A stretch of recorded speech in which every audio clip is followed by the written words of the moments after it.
I'd like to shift a little bit from workforce and young professionals to business aviation. So the pandemic era was really a catalyst for business aviation, and we saw interest and investments in the sector grow in a way that it probably couldn't have before. Things are starting to cool off now, but the benefits of business aviation that newcomers have discovered have proven to be a bit sticky. What are the priorities now for the business aviation sector? Good question. Great observation. Clearly, coming out of the pandemic, anybody who could afford it were looking for ways to get off the airlines. So what you saw, and we saw this at JSSI, we had our charter customers tell us they just simply could not keep an airplane on the ground, that if they didn't have to put an airplane down for maintenance, it could fly 24/7. Now, I think that's cooled off. As somebody told me a story a few weeks ago, that what's happened is high net worth Mr. Jones gets a call from his accountant, and his accountant says, Mr. Jones, you see, you've been chartering. Did you know you spent $278,000 for you and your family to charter last month? And then Mr. Jones kind of says, well, maybe United First Class isn't so bad after all. So we're seeing some people move off of charter. And you know, at JSSI, we our revenues come when people fly.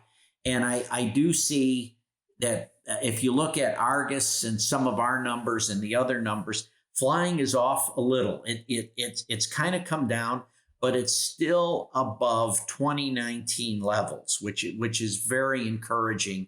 It's just come off this post-COVID high, and I think the Part 91 flight departments, as long as the economy stays somewhat healthy, they're going to fly.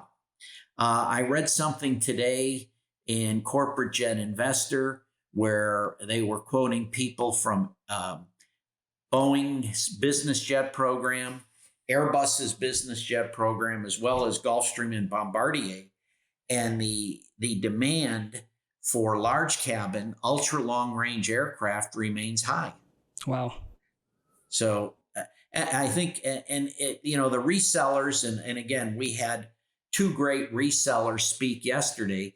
They said, sure, things have cooled down, Shasta, as you said, or maybe leveled off.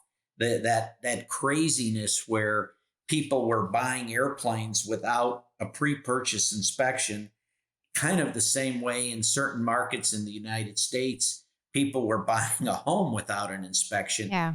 That's kind of cool, but it's still a very strong market, very healthy market, and people are still flying. I'm a little concerned about what's going on in Europe with this, what we're calling jet shaming. We saw our European flight hours fall off. And, you know, we've had the conversation, is a high net worth person living in France really not going to fly his airplane because he feels it's unpopular? However, there are regulatory situations coming out where we're seeing if you're going under 400 miles, you can't fly your airplane. So I think the quicker we could get SAF into the marketplace on a worldwide basis, the better.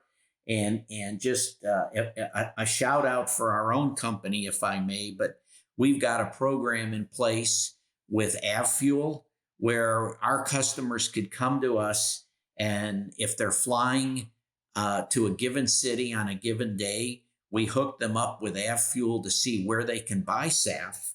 And if they can't purchase SAF,